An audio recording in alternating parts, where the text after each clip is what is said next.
Bancada Piauí, com Tony Trindade. Terça-feira, 10 de outubro de 2017, a Bancada Piauí está no ar. Adiado. Projeto que prevê aumento de impostos e retirado de pauta na Assembleia Legislativa e passa por uma rodada de negociações com empresários. O governo rebate críticas da oposição e diz que impostos podem até ser reduzidos.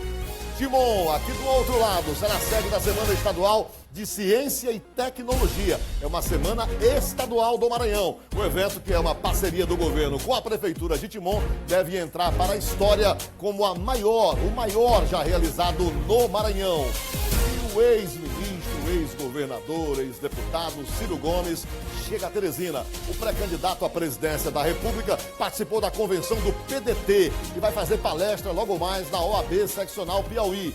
E o detalhe, nós conseguimos que ele venha ao estúdio da bancada.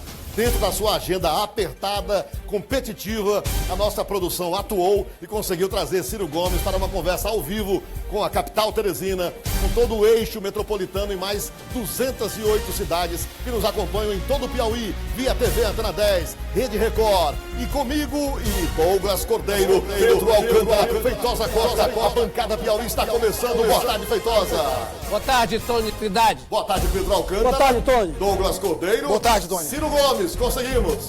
E Ciro Gomes, o presidenciável, já está nos bastidores da bancada. Já teremos ele ao vivo e vamos modificar praticamente todo o espelho do programa, toda a formatação inicial do programa, dado a importância que é ter aqui um pré-candidato à presidência da República.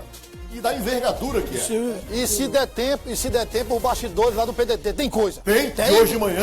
Tem demais. Vamos mostrar a reportagem de Sayuri Sato, que esteve lá acompanhando toda a movimentação com a presença de autoridades políticas, entre elas o governador Wellington Dias. Que ficou até o final. Ficou até o final da solenidade. Confere a hora certa comigo, é do H-Visão, a hora certa para você, 2 e 3 da tarde, a hora certa para você e o telefone, linha direta com o H-Visão é 3220-1010.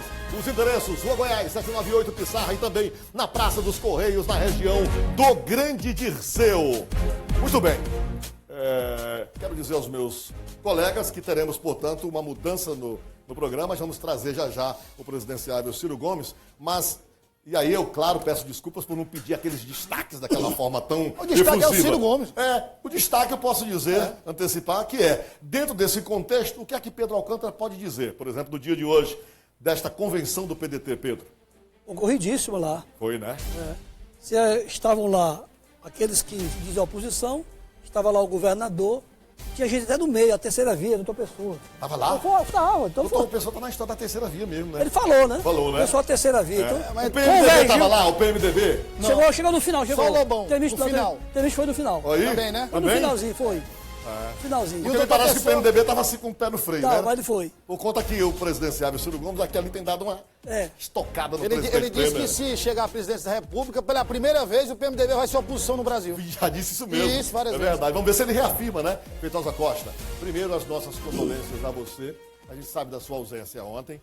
Falamos no ar aqui, a gente compreende a sua dor, a dor dos seus mais queridos. Mas, de qualquer forma, eu quero dizer que é uma honra tê-lo de volta, dado o fato de que o programa de hoje tem também essa importância. E sem a sua presença, ele ficaria comprometido. Falando isso seriamente, do coração. Eu sei que, a partir de todos vocês aqui, tudo em relação a mim vem do coração e a recíproca é mais do que verdadeira. Você fala do episódio lamentável que vitimou o filho da vereadora Lúcia Lima, uma pessoa queridíssima, vereadora de Brejo, mas também professora em Miguel Alves. Nós estamos vendo aí a imagem do Arthur Lira, 27 anos, aí é a família, a vereadora Lúcia Lima, no meio parece um garotinho chamado David, aí tem o Arthur lá atrás, a Renata Lira, que é uma estudante de filosofia. São pessoas que, para mim, eu diria que são a minha terceira família. Certo, Feitosa. Pode continuar falando, por favor. Porque eu fui casado uma vez, né? Certo. Tenho 2 filhos que vocês já sabem onde moram, moro fora do país. E casado a segunda vez, tenho 2 filhos também. Certo. E essas pessoas são pessoas que eu tenho perto de mim como se fossem mais uma família, certo? São pessoas altamente do bem. A vereadora Lúcia Lima, lá em Brejo, é uma pessoa super querida, muito mais ainda em Miguel Alves, onde ela se casou com pessoas humildes e construiu a vida dela antes de ser vereadora. Para você ter uma ideia, só de afiliados, ela tem mais ou menos uns 70 afiliados ali. Foi uma comoção tão grande, porque são todas pessoas do bem. Eu imagino, Feitosa. Todas pessoas do bem. E a nossa solidariedade. E eu queria a família aqui dela, da vereadora, dizer para eles, assumir publicamente esse compromisso de que jamais, em momento algum, eu os abandonarei. Eu sei disso, Feitosa. A gente sabe disso. Sabe do E a seu emoção caráter. está em você, a gente sabe do carinho que você tem pela cidade, por aquelas pessoas e, em especial, por essa família. Está feito o registro, a bancada se solidariza. A gente brinca muito aqui, né? Falando, às vezes, de Brejo, aquela coisa toda, mas a gente sabe do amor, do apego, do sentimento. O Feitosa, eu acho que não tem um final de semana que ele permaneça em Teresina. Ele se desloca para lá, né? E Tem nesse essa episódio relação. a gente até comentou que ele chegou em Teresina e teve que voltar. Teve que voltar no mesmo dia, infelizmente. não é? Bom, aqui no estúdio da bancada Piauí, e nós não podemos negar, é com honra que nós recebemos o presidenciável, o pré-candidato à presidência da República, Ciro Gomes. Prazer receber. Prazer, obrigado Eu não sei pela se o senhor oportunidade. recorda, já tive a honra de entrevistá-lo. claro. E foi exatamente nesse estúdio. Sim. Deve fazer mais de uma década. Sim. E aqui estamos nós novamente, a formatação é outra. Essa é a bancada Piauí. A gente... Você mais elegante e eu careca. É isso. Bondade sua. Bom, e para nós é um momento importante, porque nós vamos tratar aqui de assuntos de interesse nacional com o senhor, tratar de assuntos que também têm uma relação direta com o estado do Piauí. Agradecemos a sua presença aqui, sabemos que a sua agenda é uma agenda bem complicada. Agradecemos ao PDT, a todos aqueles que de alguma forma facilitaram para que o senhor pudesse estar aqui. Nada programado e isso para a gente torna ainda um momento mais importante. Então queríamos saber o seguinte, como é que o senhor identificou hoje pela manhã, por esse contato dentro da convenção, o ambiente para a sua pré-candidatura? O ambiente para a minha pré-candidatura é ainda o ambiente da preparação do terreno. Quer dizer, eu não alimento com a minha experiência, acumulei já 38 anos de vida pública, os tempos estão tão difíceis que eu gosto agora de dizer que são 38 anos sem nunca ter respondido a um mal feito, nem sequer para ser absolvido, isso nada mais é do que a minha obrigação, mas os tempos estão tão estranhos que não basta ser experiente, é preciso também, enfim, se apresentar como ficha limpa. E tendo ocupado cargos Sim, eu importantes, comandei a é como se economia diga. do Brasil, fui governador do vizinho estado do Ceará, fui prefeito de Fortaleza. Tem fui sua ministro... assinatura no real, né? Tem a minha assinatura no real. Enfim, e eu penso que o problema brasileiro é tão grave, tão complexo, que agora não é hora de barulho, sabe, desse foguetório natural da campanha, que também tem o seu lado interessante, mas sim de tentar construir uma corrente de opinião. E a isso estou dedicado. Eu praticamente não durmo 2 dias no mesmo lugar, desde que se levantou o golpe de Estado no país. Me demiti da Companhia Siderúrgica Nacional, tinha lá um salário que eu sempre achei que merecia e o serviço público nunca pagou. Foi minha primeira experiência na vida privada.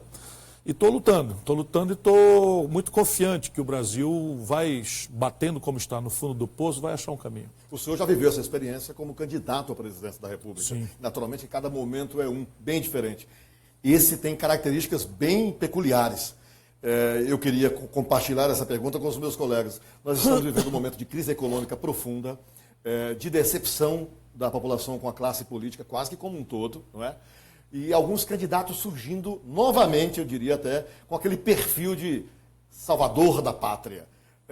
O senhor vai se contrapor a isso. Que tipo de argumento, de discurso o senhor vai estabelecer para tentar contrapor a essa... O povo brasileiro deve exigir 2 coisas, exemplo e proposta, não é? Porque os políticos todos são muito espertos e eles sentem esse sentimento que a população está sentindo. Essa indignação, não faltam razões para o povo brasileiro estar zangado, Sim. porque por média, não é brinquedo, né? Imagina o camarada, são 14 milhões quase de desempregados, 10 milhões de pessoas vivendo de biscate, correndo do rapa nas cidades por aí afora, na antivéspera, ainda tentando viver com dignidade de um crime que se banalizou, matando jovens, pobres, caboclos, negros, né, nos bairros da cidade, presa fácil do narcotráfico, do crime organizado. As pessoas têm medo de precisar da saúde pública, porque nem é tão grave assim, mas na televisão tudo que se mostra, salvo exceções, é a fila, é a cama de corredor, enfim, essas coisas todas sobram razões para o povo brasileiro. E diante disso o povo olha para a política, que é o que eu tenho repetido. E o que é que vem dali? É a notícia diária da infâmia, da roubalheira, da molecagem. Você imagina o que é que passa na cabeça de um cidadão de Teresina, ou de um cidadão de Timon, do outro lado do Rio, ou em qualquer outro lugar, que passou o dia humilhado de porta em porta atrás do emprego, chega em casa, liga a televisão e vê 51 milhões de reais em mala no apartamento de luxo em Salvador. Isso é devastador. E os políticos vão explorar isso. Mas, assim, a população brasileira sabe que a história só se repete como farsa ou tragédia. E há uma memória coletiva, de maneira que a grande tendência hoje é que, passado esse momento de protesto, que é absolutamente normal, as pessoas vão botar a mão na cabeça e vão procurar experiência, proposta e exemplo, né? E vão exigir ficha limpa, que é uma coisa que as pessoas meio que descuidadamente têm a sensação de que todo político é bandido mesmo. E aí, né? Ministro, aquele Ciro Gomes lá atrás e o de hoje, o que mudou? Eu sou o mesmo, garanto a você que sou o mesmo, mas eu estou mais maduro, vou fazer 60 anos. Né? Eu fui muito precoce, eu fui deputado a primeira vez com 25 anos. Governei o Ceará com 32 anos de idade, isso nunca houve na história brasileira, até hoje nunca mais alguém repetiu isso. Fui ministro da Fazenda, comandei a economia do país com 36 anos. E, evidentemente, muito aplaudido, melhor avaliado, você acaba não tendo a serenidade necessária para moderar a palavra. Eu não quero moderar o sentimento. Acabei de começar a nossa conversa aqui, eu sou muito indignado, sabe? Porque eu sei, né, que essa dinheirama toda faz a diferença para o povo.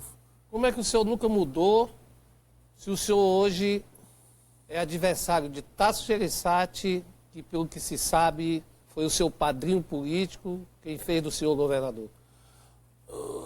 Veja bem, eu tenho um profundo respeito e gratidão pelo Tasso, continuamos sendo amigos e nos respeitamos mutuamente. Eu e ele discordamos, eu nunca briguei com ele, nós discordamos pelo encaminhamento da vida pública.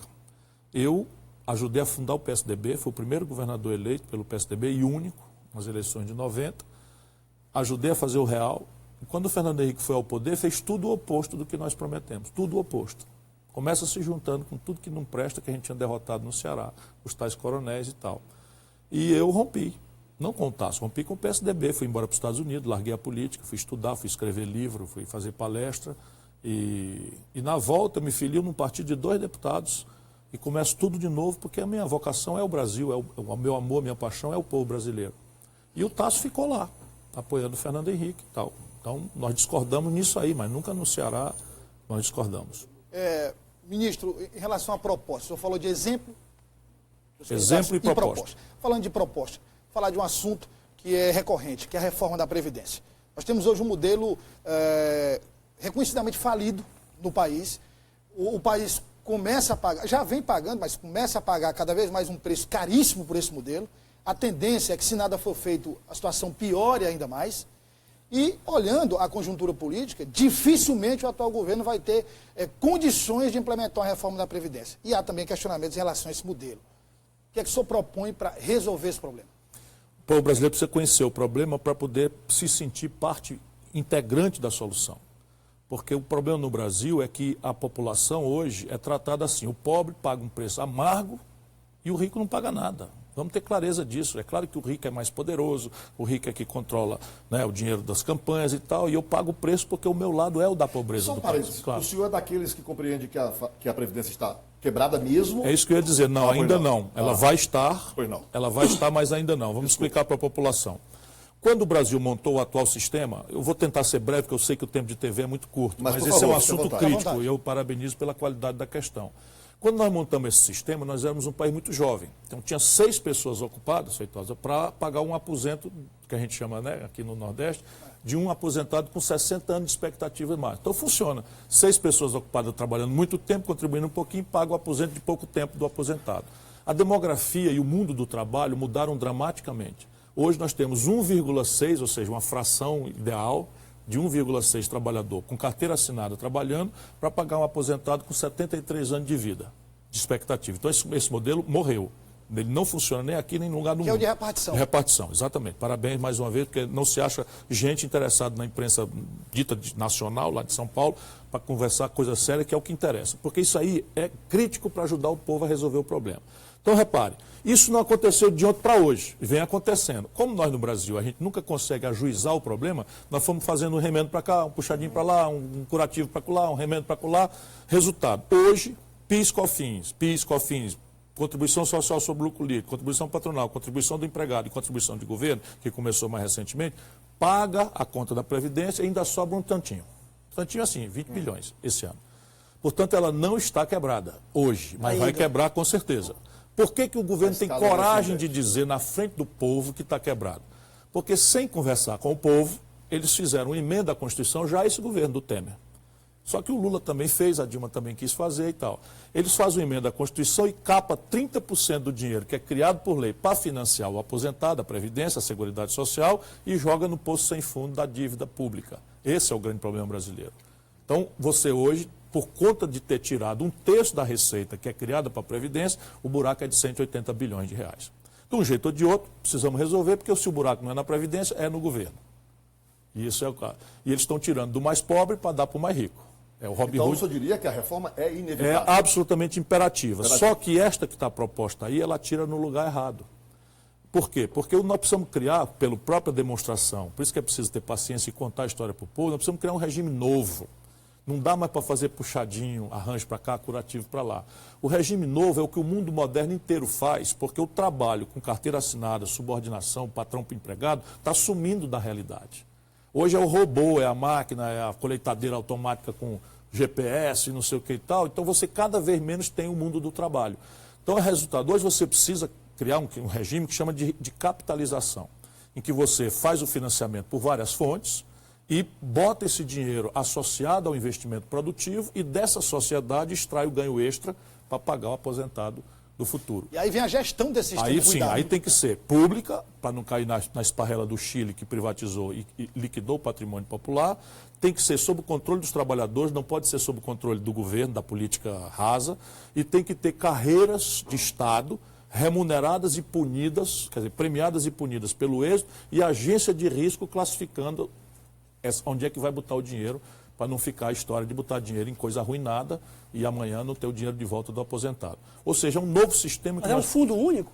Não, pode ser, não precisa ser único. Não precisa ser único. Você é muito jovem, mas no passado o Brasil tinha algo parecido no IAPC, IAPTEC, IAPT, que eram segmentos previdenciários diferentes. A gente pode optar por isso ou por um fundo único.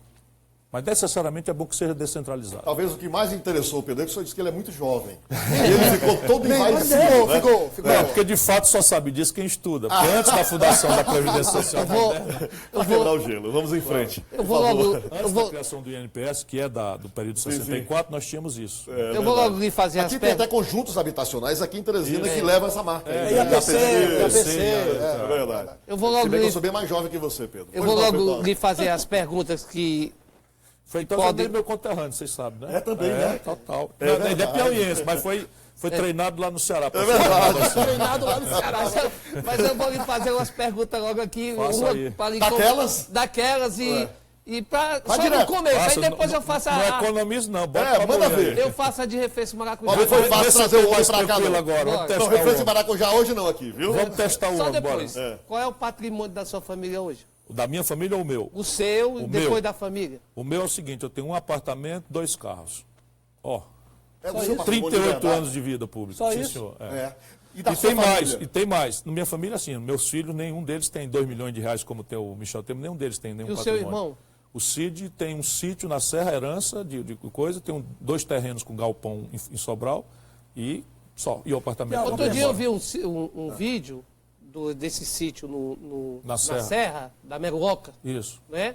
E que havia uma denúncia de que ele estava devastando lá Pois é. a Serra Você da conhece a Serra da Meruoca? Conheço. Toda a serra é dividida em pequenos sítios e o licenciamento é feito pela prefeitura. E ele fez um loteamento para vender os lotes e licenciou na prefeitura. Pegando esse embalo aí, família às vezes ajuda, às vezes atrapalha. Sim, claro. Como é que o senhor contextualiza a sua nesse A minha aspecto? só Na hora que o ajuda. senhor for para o debate, for pra A minha discussão, só ajuda. Só, né? Só O ajuda, senhor é. está tranquilo com relação a isso? Absolutamente.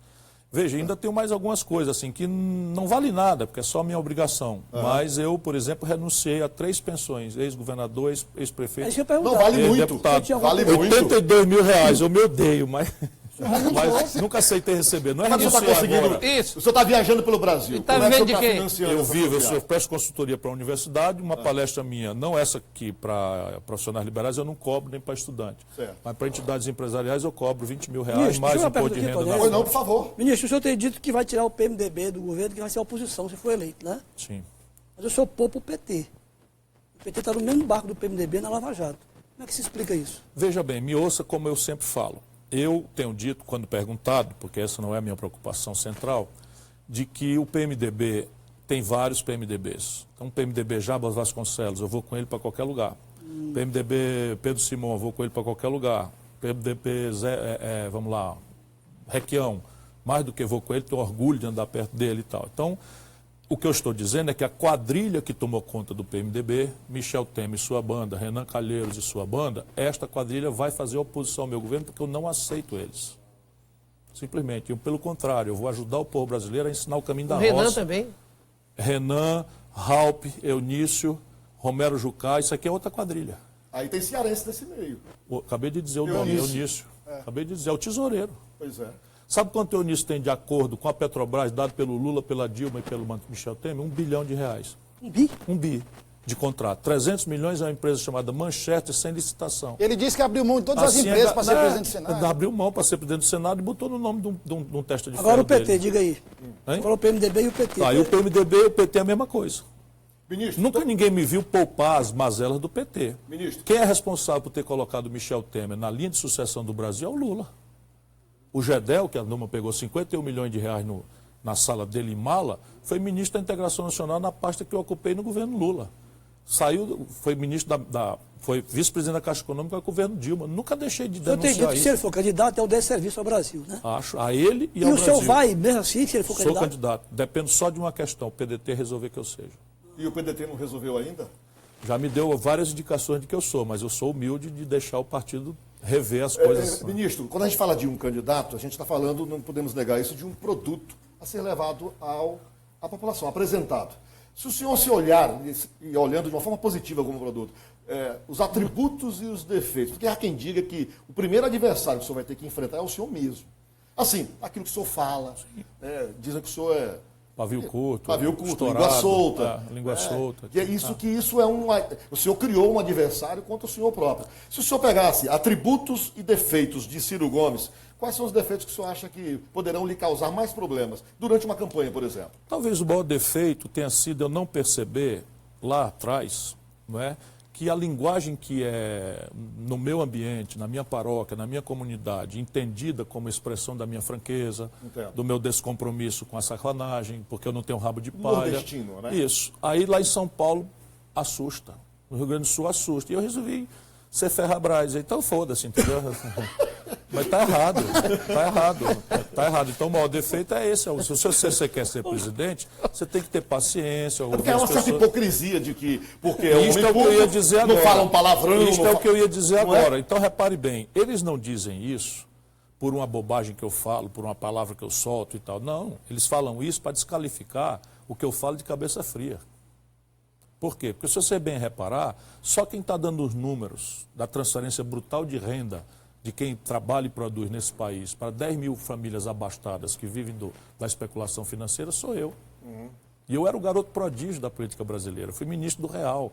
Na hora que eu fiz a intervenção do Banespa, do Banerj, que meti o pau em cima dos oligopólios que estavam explorando o ágio na população, eu virei de garoto prodígio para novo Collor, sendo rigorosamente a mesma pessoa, embora você pediu o meu defeito, eu acho que eu fui incapaz, ou talvez tenha sido arrogante, não fui humilde o suficiente, para entender que a mensagem não pertence a quem emite a mensagem. Vocês são comunicadores, a mensagem pertence a quem recebe a mensagem. E isso é uma lição que eu aprendi. Ministro, E foi bom, o povo brasileiro me mandou eu amadurecer um O senhor pouco está vendo que mais. está mesclando aqui questões ligadas a questões de gestão Sim. e ao candidato ou pré-candidato Ciro Gomes. O Você senhor compreende repare, isso, né? repare, não tem como dizer que eu sou corrupto num país em que não tem como dizer que eu sou incompetente, porque o prefeito de Fortaleza é o mais popular do país. Governador do estado mais popular do país. Ministro da Fazenda, entreguei o país crescendo, etc, Ministro, etc. só para dar uma oportunidade, não é implicância não, é para Fica dar uma à vontade. oportunidade ao senhor de dizer quem de fato o senhor é. Quando o senhor estava dizendo do que vivia, o meu querido guru Pedro Alcântara, ele interrompeu, aí não ficou muito claro. Se eu fosse vamos objetivo, lá. o senhor vive de quê hoje? Eu vivo, basicamente, eu tenho um escritório de advocacia, com sócios cuidando da rotina, eu dou a estratégia, não é o que está vindo a maior dinheiro. Eu tenho uma consultoria para uma universidade particular, que eu faço a consultoria na questão de gestão e não sei o que e tal, e eu faço palestras pelas quais eu me remunero de forma bastante pesada. Eu cobro R$20 mil líquido, mais imposto de renda na fonte, mais 2 passagens aéreas e hospedagem. Tudo por dentro. Tudo rigorosamente por dentro. E é pessoa física. É pessoa física. Eu vou avançar, o Douglas tem até com certeza uma pergunta de gestão, mas aí eu vou aproveitar e vou cutucando o Então, osso. eu tenho uma renda ao redor de R$60 mil por mês. O senhor ocupou vários cargos, entre eles o de deputado federal. Eu sou o senhor não acha momento. que foi um deputado federal medíocre, ausente? Ausente, sim, mas assim, não porque eu quisesse. É porque eu peguei uma legislatura que o presidente da Câmara era o Michel Temer e o líder do PMDB, empoderado pelo PT, era o Eduardo Cunha. Chamei os dois de ladrão para começar e fui proscrito. E talvez a vocação para o executivo, talvez... Não, eu fui deputado estadual 2 vezes, sequencialmente escolhido o melhor deputado. Eu sou parlamentarista, acho que o parlamento é o grande santuário da democracia. O problema é aquela legislatura. Então eu botava a gravata, meu irmão, ia para lá às 2 da tarde, rigorosamente todo dia. O meu ramo é esse, eu não tenho outra tarefa, eu não tenho empresa, não sou sócio de nada. E ia para lá. Ficava de 2 às 9 da noite, só ouvindo a negada budejar besteira. Ninguém dava um dia de serviço ao povo ali dentro. E as negociatas rodando na minha frente, e eu querendo engolir, porque um colegiado você tem que ter calma, tem que ter paciência. Daqui a pouco não deu mais, comecei a denunciar os caras e tal. Tá tudo filmado. Michel Temer me processou, Eduardo Cunha me processou. Eu vendo. O cara pegou Minha Casa Minha Vida, eu estava lá. O Lula criou, mandou para a Câmara uma medida provisória que criava um subsídio de R$1 bilhão. O Michel Temer entregou para o Eduardo Cunha recebeu um suborno da Fiesp, o lobista lá dentro da Câmara, dentro do plenário, e botou uma emenda, que é a primeira vez que eu vi uma verruga maior do que um homem. Né? Botou uma emenda criando um crédito de devolução de R$80 bilhões para os plutocratas de São Paulo, para o Baronato de São Paulo. R$80 bilhões. Aí eu fui lá para a tribuna, está tudo gravado. Se eles vierem com esse papo, eu vou ressuscitar, está tudo gravado. Novo, né? O senhor falou que é um parlamentarista, vamos falar do parlamento. Hoje é um desastre. Esse parlamento é também reconhecidamente um desastre. É a pior legislatura, mas foi semeada na minha legislatura. Pois é, o senhor fala que é a pior legislatura. Como será, o senhor já disse que parte do PMDB vai ser oposição num governo seu, como será o relacionamento do presidente Ciro Gomes com o parlamento? De diálogo, de completa interação, eu sou treinado nisso, eu sou ex-governador. As pessoas precisam lembrar disso. Eu manejei a Assembleia, eu fui deputado de oposição, fui deputado líder do governo, fui prefeito, lidei com uma Câmara de 41 vereadores. Nunca tive um dissabor, nunca tive um atrito, nunca tive nada. Pelo contrário, governei com a sensação de unanimidade. Mas nessa conjuntura... Agora, repare bem, então vamos lá. Nessa conjuntura, então, minha atitude é respeitar o parlamento como representação sagrada da vontade popular, que é meu patrão. O povo brasileiro é meu patrão. Então, eu vou pedir ao povo, que você está supondo eu eleito. Então, eu na campanha vou todo dia dizer ao povo, meu irmão, não mande eu para lá de mão e perna amarrada, porque eu não posso ir para lá fazer o que você espera que eu faça e você votar num deputado picareta, num senador bandido, que eu vou ter que negociar com ele. Se você eleger, eu vou negociar com ele, depois não estranhe.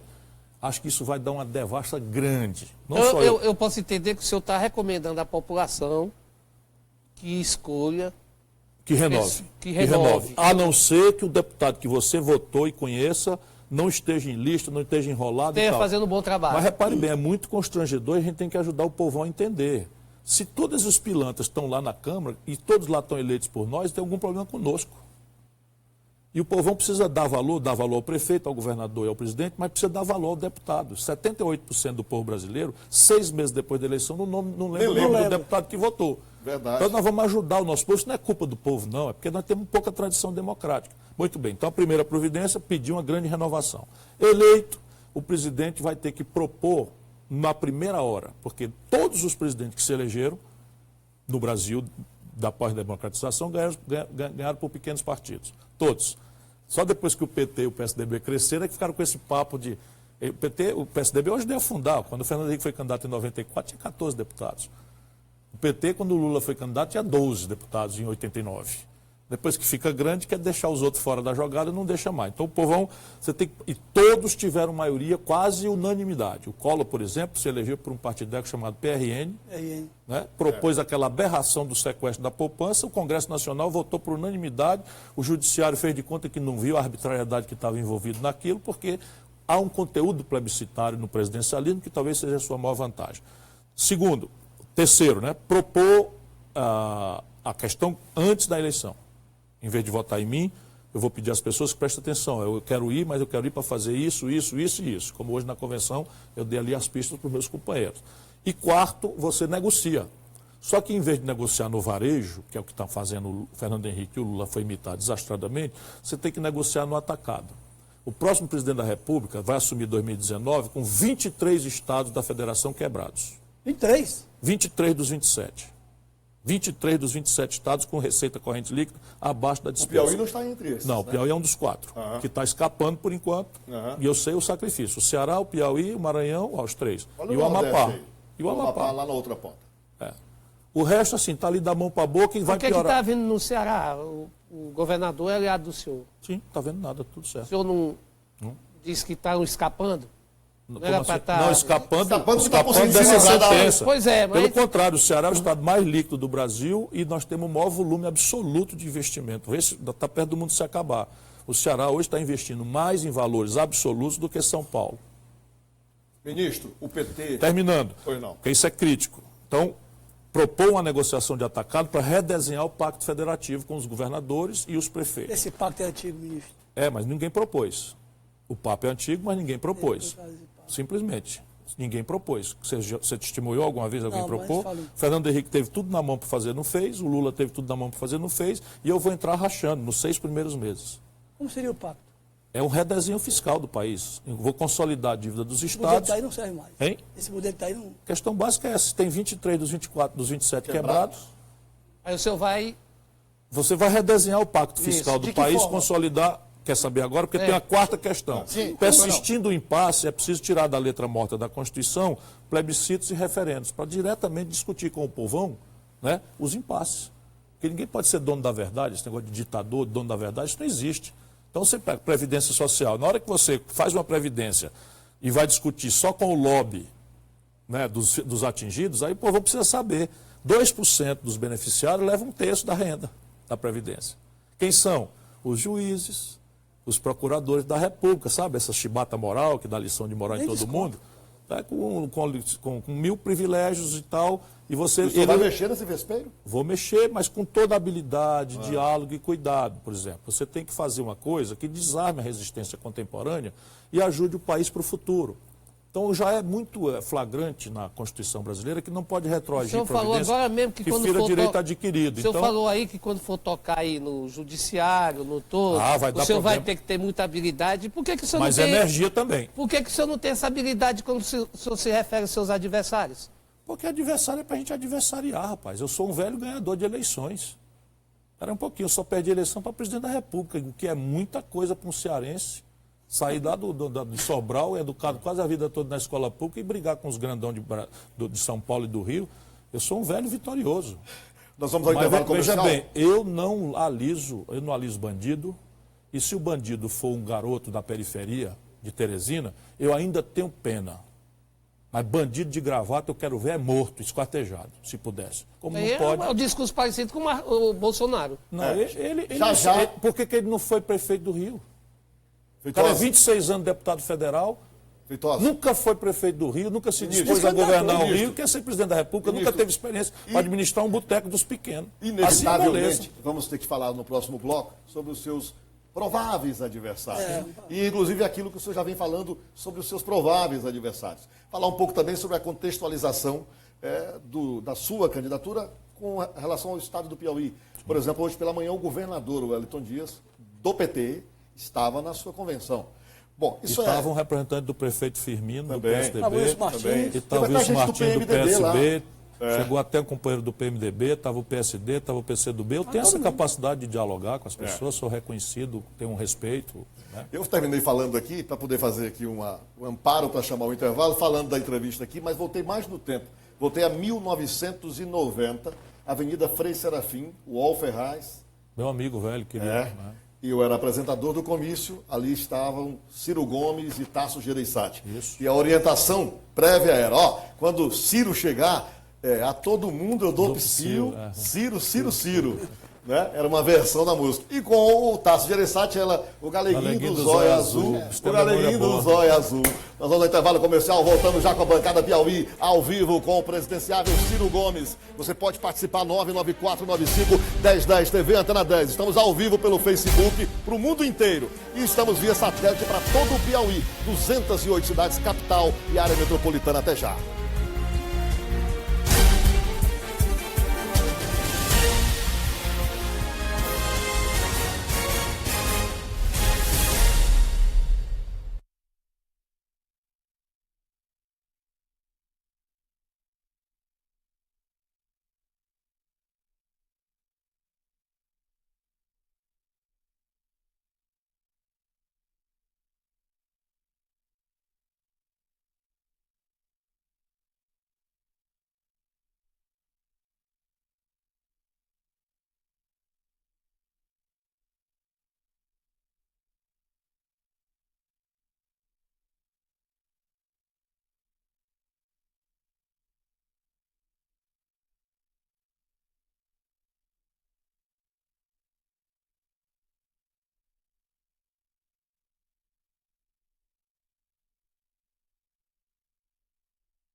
Bancada Piauí.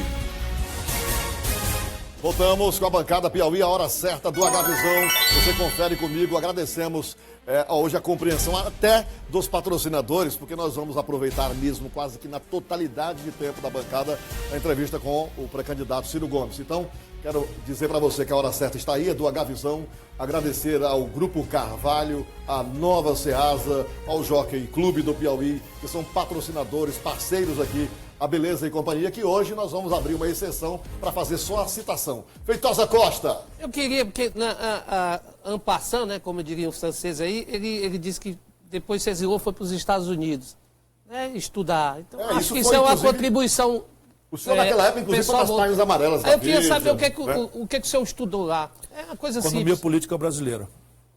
Na verdade, eu escrevi um livro junto com o professor Roberto Mangabeira Unger, que é mais jovem titular da Universidade de Harvard, que é brasileiro, propondo uma alternativa concreta à esmagadora onda neoliberal que estava se impondo ao mundo inteiro e ao Brasil, e isso se revelou quase uma profecia.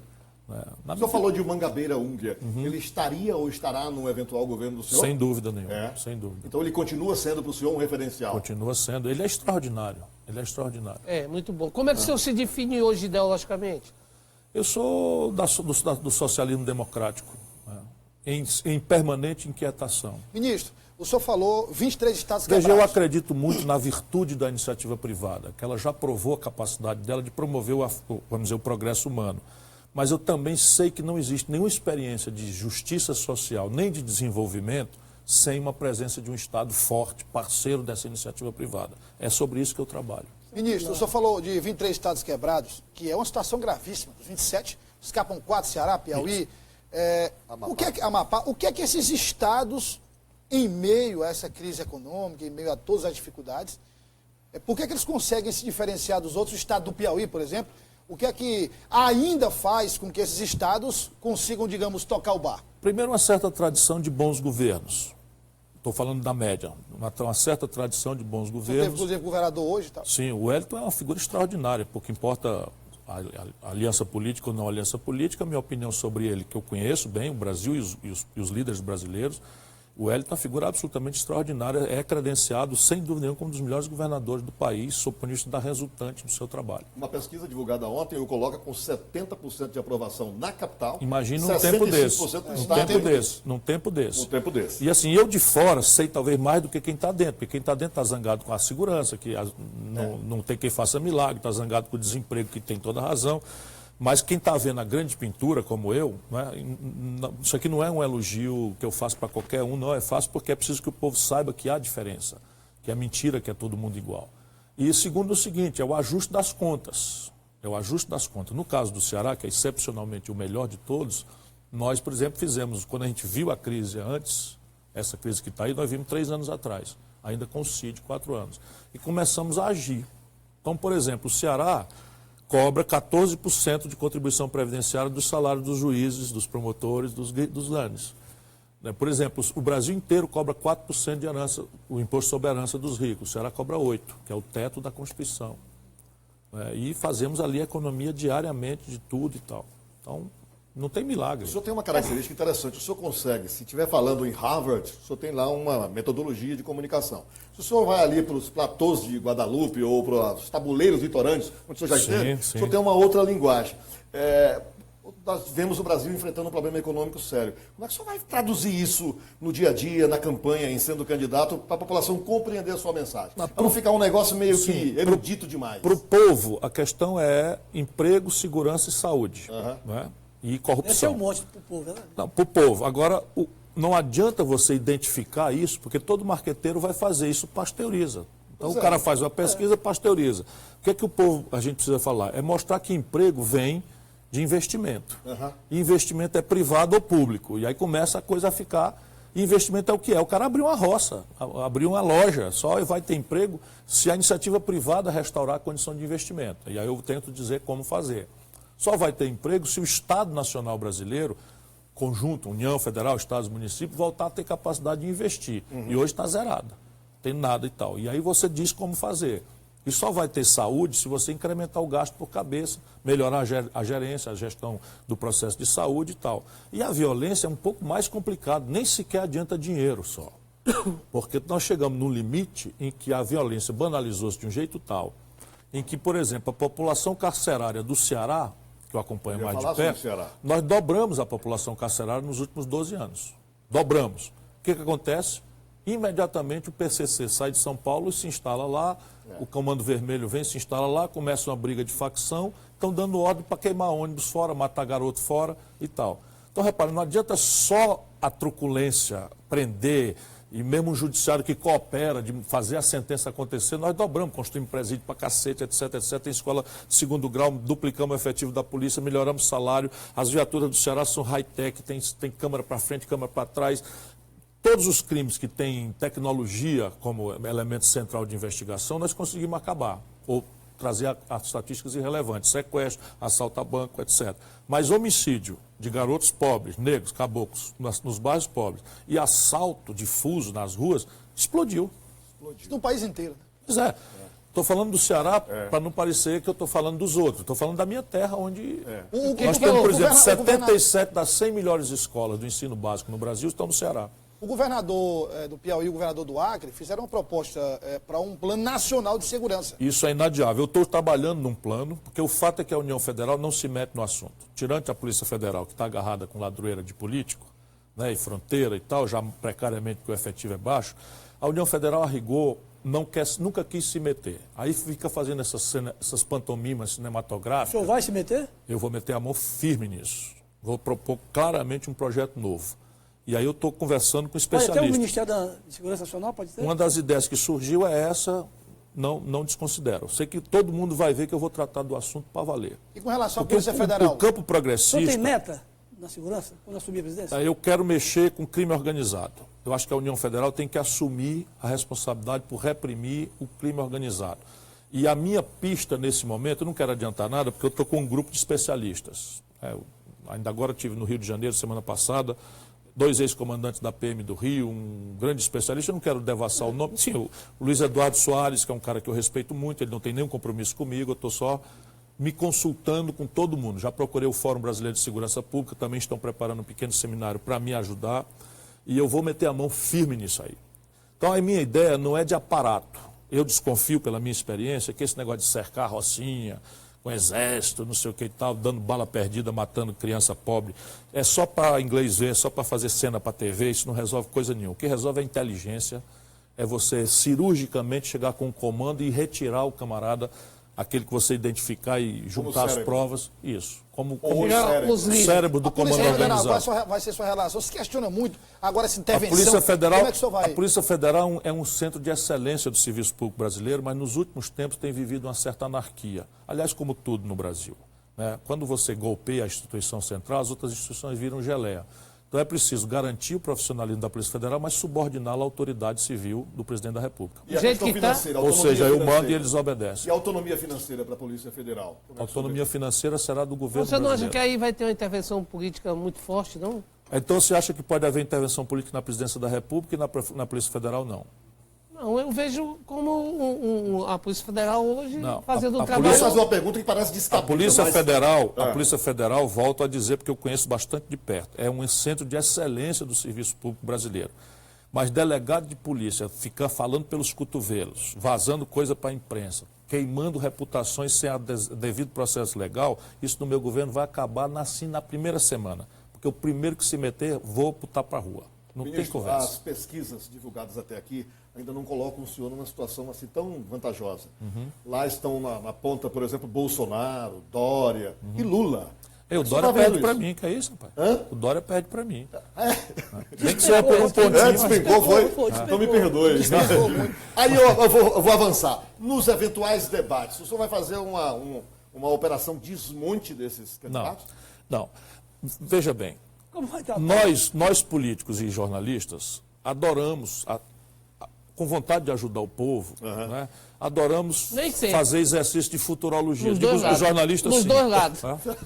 Os políticos com certeza nem sempre, mas a gente gosta de fazer futurologia. E aí se você é muito engraçado porque a gente não aprende nada. Então, se você olhar as pesquisas feitas a tal distância de qualquer processo eleitoral na história brasileira e do mundo, No dia da eleição é outra coisa. é completamente diferente. Diferente. Qual- Isso é verdade. nessa época, por exemplo, na eleição da América do Norte, não tinha uma pessoa que dissesse que o Trump seria presidente da República. Por quê? Porque o povão não está nem aí para a política. Mal comparando, é como se a gente assistisse uma partida de futebol normal. Aí a gente não repara que tem juiz. Quando é que a gente repara que tem juiz para chamar a pobre da mãe dele com aquele é. nome? Quando tem um pênalti mal marcado, um impedimento irregular e tal. Assim é o povão, mal comparando, com os políticos. O povão está aí no ônibus, pagando dobrado para viver e tal, e confusão. E 40 milhões de brasileiros estão com o nome no SPC, meu irmão. 40 milhões de brasileiros estão com o nome no SPC. E aí você é o seguinte, aí de repente o cara, política, tudo um bando de bandido, todo mundo filho da puta e tal. Então o cara, o que é que o cara faz? Ele representa, nesse momento, esse estado de espírito. O voto é diferente. Porque o camarada começa a se ligar no assunto, aí começa a conversar em casa, com os amigos, na igreja. E aí as mediações começam a funcionar, ele não confia na categoria, mas ele precisa individualmente renovar a esperança, porque ninguém aguenta viver na dificuldade de não renovar ciclicamente a esperança. E aí ele vai fazendo e vai construindo. E aí a motivação aqui é positiva. Ninguém vota para protestar. Você responde pesquisa para qualquer coisa. Mas para escolher o governante do país, você vota, ainda que seja desorientado pela mídia, pode produzir um pacote, tipo Collor. Porque Governador, tem... aí o a mais seleção está autêntico- para mim. Entendeu? A seleção está para mim. Repare, a população vai exigir experiência, porque a situação é complicada. A população vai exigir ficha limpa. Aí se você olhar, menos por mérito meu, que não quero perder nunca a humildade, cada dia que passa eu quero cultivar mais ainda, e a responsabilidade está crescendo muito. Mas repare, quem é que responde à exigência nesse momento? De experiência, de projeto, de... Que tem os predicados. É, É a tendência que a população quer. Então, vamos lá, o Bolsonaro está representando um protesto e tal, não faltam razões para o povo protestar. Mas o cara diz assim, e aí, como é? Como é que foi? Isso aí? Ele E por tem falar o em quê? Bolsonaro, qual a Ele tem sua o quê? avaliação do Jair Bolsonaro, Já foi esse prefeito, percentual Estou dizendo, dele? eu queria saber do senhor o seguinte, existe, por mais autêntico que o candidato seja, que o político seja, existem determinados temas que ele evita dizer o que realmente pensa sobre ele. Eu não. Faz assim, eu queria saber do senhor o que é que o senhor acha do Bolsa Família. Não, o Bolsa Família é uma coisa muito importante se a gente pensar para aquilo para qual ela foi criada, que é segurança alimentar. Vai manter, né? Claro. Com porta de entrada e de Claro, saída. exatamente. Agora você não pode fazer como o PT, parte importante do PT fez, de transformar isso num fim em si mesmo. Um país não bota ninguém para frente com bolsa disso ou daquilo. Evidentemente que a gente tem que garantir que as pessoas possam fazer suas 3 refeições para poder ter um mínimo de condição de procurar emprego.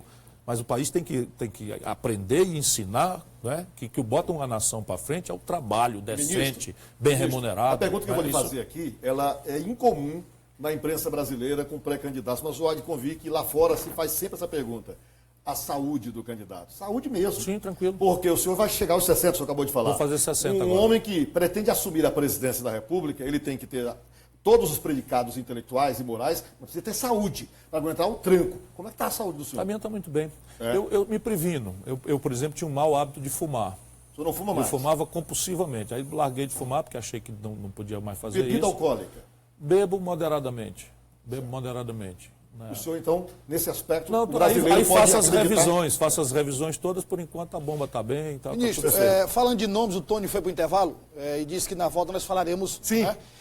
só falar aí. Especificamente, Jair Bolsonaro. Nós temos aí fui nas colega redes sociais e tal. Nós temos 5 minutos. Sua opinião sobre Eu fui ele. colega dele, ele disse, e eu não tenho nenhuma razão para duvidar, que votou em mim em 2002. E ele é um personagem. Ele é um personagem. O Jair é 26 anos deputado federal. 26 anos deputado. Eu não tirei saco, eu fui 4, não estava aguentando mais aquela desocupação remunerada. Aquele vídeo que o rapaz fez com o senhor lá na praia. Eu tirar o vídeo aqui com o Ciro, Esse tipo- aí disse, não, o senhor é pronto, a Bolsonaro. provocação e tal, ele escapou de levar um bufete, porque agora eu não sou mais... Mas o palavrão ele levou. O senhor disse eu um disse que eu negócio tenho um com ele. cagão mesmo. Você falou E o que, é que você deve dizer para um camarada, um garoto todo marombadinho É. e tal, que chega perto do cidadão, que dá o braço para ele, pede para tirar uma foto, quer Onde era fazer ali, um na filme, Praia do Futuro? vai fazer uma provocação besta, realmente. porque no fundo é covarde. Praia no- do Futuro. O palavrão No vem fundo na é hora, meu covarde. amigo. O Não, vídeo- o senhor falava que é um Não, o personagem. conceito do Bolsonaro. Pois é, Ele é um personagem. personagem. Então, o que, ele está fazendo? Ele interpreta... Antes, ele era o quê? Ele representava o militar aposentado. O Bolsonaro não foi expulso do Exército por um acordo. Bolsonaro sempre teve uma certa parafusamento e resolveu soltar uma bomba no sistema de água do Rio de Janeiro para exigir que as autoridades dessem aumento para ele. Aumento de salário. Para ele? Para ele, para o Exército. Ah, para o Exército. Sim, Porque pra ele, capitão, a população Ele precisa soltou a saber. bomba. Não, soltou não. propôs. Aí foi preso, tal, desarmaram a bomba e ele ia ser expulso por desonra. Aí um ministro do Superior Tribunal Militar fez essas coisas que se costuma fazer no Brasil. Não, o rapaz é jovem, não vamos estragar com a vida dele, não. Ele pede para sair. E aí ele pediu para sair. Ou seja, o cara quer ser presidente da República tendo entrado numa carreira que vai de aspirante a general, passando por capitão, major, ele no segundo passo ele sai. E sai nessa situação. Nunca se dispôs a botar a energia dele, que eu não duvido que tenha. O problema dele não é mentira. Ele simplesmente não sabe o que está fazendo. Com todo respeito, com todo carinho e tal, porque eu quero o eleitor dele. E o Dória? Esse é um farsante, diferente do Bolsonaro. Por quê? Porque é um farsante, esse é um picareta completo, intelectualmente falando. Esse cara, eu era prefeito de Fortaleza, ele era presidente da Embratur do governo Sarney. Foi corrido de lá por roubalheira. Da Embratur. Da Embratur. Aí depois manipularam lá, não sei o que, o Tribunal de Contas absolveu, mas ele foi demitido por corrupção. Aí esse cara depois aparece, filho de político, filho de deputado, aparece não político. Por quê? Porque o povão está zangado com os políticos e ele lê superficialmente e diz que ele é um político não político. Aí isso que é um gestor. Aí eu pego, aí vamos lá, e rico pra cacete. Eu acabei de pegar 2 horas da manhã o voo da Azul, 2 horas da manhã para chegar em Teresina. Quer dizer, embarquei às 3, acordei às 2, para embarcar às 3 horas. Aí chega aqui, dou 2 horas, estou aqui com vocês e tal. E daqui a amanhã, 7 horas, 6h30 da manhã, eu pego o voo da Gol para lá e tal. O cara anda num jato, para cima e para baixo. Lá no sol. Lá Aí no que céu. trabalhou para isso, trabalhei. Sim, trabalhou. Então vamos ver Diz que o aonde. patrimônio dele é lícito. Então, Ele muito diz. lícito. Vamos lá. O camarada tem uma roça. Onde é o roçado dele? A empresa, a publicidade. Não, peraí, roça ele não tem, certo? Não, tem não. Roça. Tem um Ele grupo tem um chamado comércio, Lide, ele né? tem um comércio, Lide, ele tem um é o comércio, Lide. um balcão Não, assim, não. ele vai lá de manhãzinha, tal, como milhões de brasileiros acordam cedo, 6h30, abre a porta e pega um fiscal para tomar toco dele, não sei o que, tem não, não tem. Ele tem uma fábrica de arruela, de parafuso. Tem alguma? Não tem. Como é que é isso, meu irmão? O cara é podre de rico, não tem uma roça, não está no comércio, nem está na indústria. Aí eu sei, está onde? No lobby. Óbvio. Sabe o que é o lobby? Era pegar dinheiro dos governos do PSDB do São Paulo, PSDB de Minas Gerais, PSDB de Goiás, e das prefeituras e dos governos de estado, e fazer com o piquenique de empresário aproximando de político. É esse o patrimônio dele. Este é o patrimônio dele. Este é o patrimônio dele. E veja bem, lá no Ceará a negada diz que quem não rouba nem herda, Henrique é merda. Não, mas aqui também diz. Aqui também diz. E a Marina? Isso é o povo lá que diz. O senhor quer a Marina como Aqui vice? também diz. Nós temos 1 minuto. O senhor quer a Marina como vice, é? Não, o que eu disse, e a turma logo acha que eu estou querendo fazer, eu disse que ela é muito maior do que eu, eleitoralmente hoje, que ela é uma boa pessoa, que ela é uma pessoa respeitável, que ela é uma pessoa decente e, portanto, ela está num campo de alta respeitabilidade. A minha discordância da Marina é o olhar que ela tem sobre o Brasil. Então, imagina, um país que tem um consumo assentado na produção importada de eletroeletrônico, computador, não sei o que e tal, tem um buraco na conta em dólar com o estrangeiro que vai a 124 bilhões de dólares quando a gente cresce nadinha, e quem paga a nossa vida é o agronegócio, é a mineração, e só porque no agronegócio tem ali um camarada ou outro que faz as coisas erradas, fica generalizando a crítica sobre esse povo que acorda cedo de madrugada para carregar o país nas costas. Ministro, Então é uma visão diferente. Pedro, mas- nosso tempo está É esgotado. porque eu li uma nota que se o Lula não for candidato, o PT pode indicar o Haddad de vice do senhor. É mais fácil um boi voar, mas era bom se fosse. O PT não apoia ninguém, isso aí vamos ter clareza. como vai ficar o E PT? apoia no segundo turno se eu ganhar deles no E primeiro. o senhor recebe esse apoio? Claro, lógico. Eu quero governar o Brasil para unir o Brasil, não os políticos, mas unir o povo brasileiro, unir quem trabalha com quem produz. Ministro, em 30 segundos eu queria que o senhor falasse com o povo do Piauí, diretamente para as câmeras. Nosso tempo está esgotado, eu queria que fosse muito mais, mas mais uma vez eu quero reiterar o agradecimento pela sua vinda, E a volte, disponibilidade e volte mais vezes. Que o senhor, Olha, naturalmente, eu vai é fazer quem essa mudança pelo agradeço. Brasil. E de todos os eleitores aqui, tem que mandar um WhatsApp aqui. O Jails, que é seu eleitor, está assistindo aqui tenho uma e é seu eleitor e volta eu no tenho senhor. rapidinho uma penitência a fazer. Qual é? Eu Penitência. não tive sensibilidade e perdi uma grande oportunidade quando o presidente do PDT do Piauí me convidou para ir de avião apanhar o senhor, para o senhor vir para um acontecimento. A Inês é morta. Quando foi isso? Acontecerá muitas outras vezes, pessoal, não se preocupe. A Inês Até é porque morta. você é cearense. nós não Bom, temos deixa eu esse agradecer, pelo Pois menos não. adotado. Lá a gente quer muito bem a ele. Aliás, é a mesma tribo. Separaram a gente aí só por uma lista no chão, verdade. mas É verdade. Paramboa, lá ainda tem um lugar que ninguém sabe se é nosso ou de Cozinha vocês Bunks. e tal. Pois é. Então eu quero só agradecer. Ainda é generoso de uma forma tal que vocês agradecem. Eu fico muito feliz, me senti aqui com vontade de mostrar meu coração pela qualidade de vocês, pela independência, pela qualidade das perguntas e dizer ao povo brasileiro do Piauí, está difícil, está duro, mas o Brasil vira esse jogo, não duvide disso. Obrigado, Mendes. Obrigado, Mendes. Obrigado. Obrigado a você de casa, obrigado, Feitosa. grande Obrigado, abraço, Pedro. tchau, chefe, Obrigado, Douglas Cordeiro. Prazer ter você aqui na bancada amanhã. Estaremos de volta logo depois do Balanço do Povão. Boa tarde, até lá.